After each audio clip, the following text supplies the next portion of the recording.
الحمدللہ والصلاة والسلام علی رسول اللہ اما بعد۔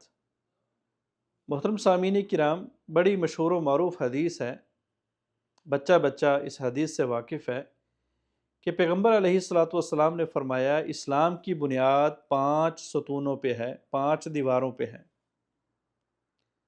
اور وہ 5 ستون سب سے پہلے کلمہ توحید کا اقرار یعنی مسلمان ہونا، دوسرے نمبر پہ نماز پڑھنا، تیسرے نمبر پہ ماہ رمضان کے روزے رکھنا، چوتھے نمبر پہ زکوٰۃ دینا اور 5ویں نمبر پہ حج بیت اللہ کرنا۔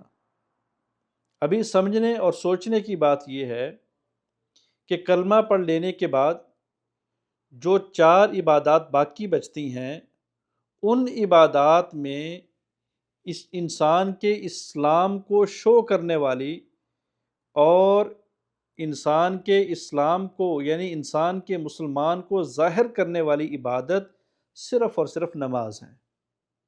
نماز کے علاوہ جو باقی 3 عبادات ہیں وہ صاحب استطاعت آدمی کے اوپر فرض ہیں، جیسا کہ رمضان کے روزے ہیں۔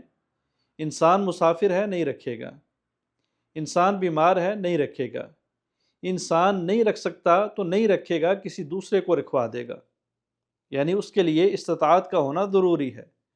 زکوٰۃ ہے، ہر مسلمان کے اوپر زکوٰۃ فرض نہیں، صاحب استطاعت ہونا ضروری ہے۔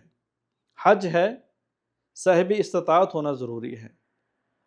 جا کے صرف اور صرف ایک عبادت بچتی ہے جو انسان کو صحیح معنوں کے اندر مسلمان بناتی ہے اور مسلمان شو کرتی ہے، جو کسی صورت میں بھی انسان سے معاف نہیں ہے۔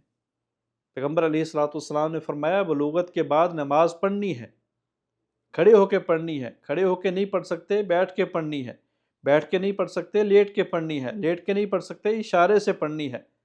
ہاں، آگا پیچھا ہو سکتا ہے، نمازیں جمع ہو سکتی ہیں، سوئے رہ گئے بعد میں پڑھی جائے گی، معافی نہیں ہے جس طرح کے باقی عبادات کے اندر معافی ہے۔